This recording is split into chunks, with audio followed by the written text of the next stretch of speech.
அனைவருக்கும் வணக்கம். வருகிற செப்டம்பர் மாதம் வரப்போகிற இந்த திருவிழா, அதாவது தேர்தல் திருவிழாவில் இந்த அரசியல்வாதிகளுக்கு குஷியாக இருக்கும். இல்லைன்னு இல்லை, தாங்கள் வெல்ல போகிறோம், தாங்கள் வெல்ல போகிறோம்னு ஒரு சந்தோஷம். அவங்களோட சந்தோஷத்தை அவங்களோட பாட்டிலே விடுவோம். ஆனால் இந்த 4 கர்மங்கள்லையும் யாருக்கு நீங்கள் போட் போட போகிறீங்கன்றது உங்களுக்கு ஒரு குழப்பமாக இருக்கும். ஸோ இப்போ நான் ஒரு சின்ன ஒரு விட தெளிவான விஷயத்தை இதில் விளங்கப்படுத்துவோம் என்று இருக்கிறேன். இது தெளிவோ தெளிவில்லையோ எனக்கும் தெரியாது, நடக்குமோ நடக்கான்னு எனக்கும் தெரியாது.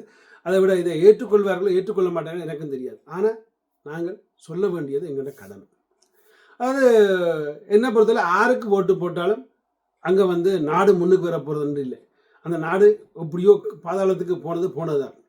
ஆனால் நாங்களும், அதாவது தமிழர்களும் சிங்களவர்களும் ஒற்றுமையாக சகோதரர்களாக வாழ்கிறதுக்கு இது ஒரு சிறந்த வழி, ஒரு சிம்பிள் வழி, சிறந்த வழி. அது இதில் நீங்கள் ஓட்டு போடுறது யாருக்குன்றது இருக்கட்டும் ஒரு பக்கம்.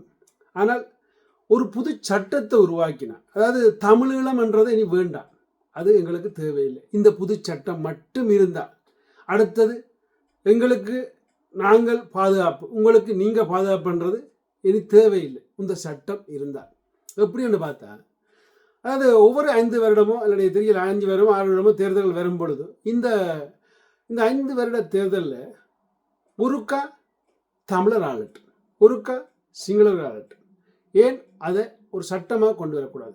யாழ்ப்பாணத்திலேயோ இல்லாட்டி திருவண்ணாமலையிலையோ ஒரு கொழும்பு எப்படி கேபிட்டலோ அதே மாதிரி ஒரு தமிழர் ஆலைக்கு அது திருவண்ணாமலையில் கேபிட்டலாக இருக்கட்டும், சிங்களவர் ஆலைக்கு அது கொழும்பில் கேபிட்டலாக இருக்கட்டும்.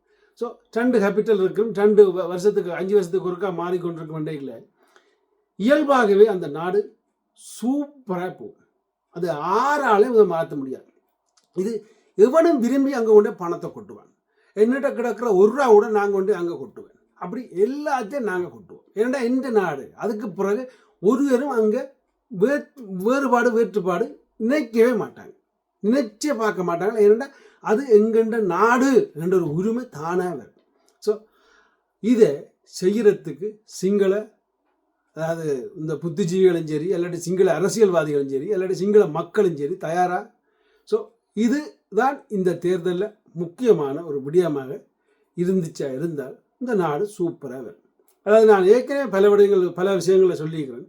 அதாவது யாழ்ப்பாணத்தில் இல்லாட்டி தமிழர் வாழும் பகுதியில் தமிழ் எழுத்து மேலே நிற்கட்டும், சிங்கள எழுத்து 2ஆவது நிற்கட்டும், இங்கிலீஷ் 3ஆவது நிற்கட்டும். சிங்களர் வாழும் ஏரியாவில் சிங்கள எழுத்து மேலே நிற்கட்டும், தமிழ் எழுத்து 2ஆவது நிற்கட்டும், இங்கிலீஷ் கீழே நிற்கட்டும். ஸோ இது சுதந்திரம், இது நிம்மதி, இது யாருக்கும் விருப்பம் பெறும் அந்த நாட்டை முன்னேற்று. ஸோ இந்த சட்டத்தை முடிஞ்சால் இயற்றி பாருங்க. இனி வரும் காலங்கள்லையாவது. அதற்கு பிறகு சும்மா இல்லை, அதற்கு பிறகு நீங்கள் ஸ்ரீலங்காவை சிங்கப்பூராயே பார்க்கலாம். நன்றி, வணக்கம்.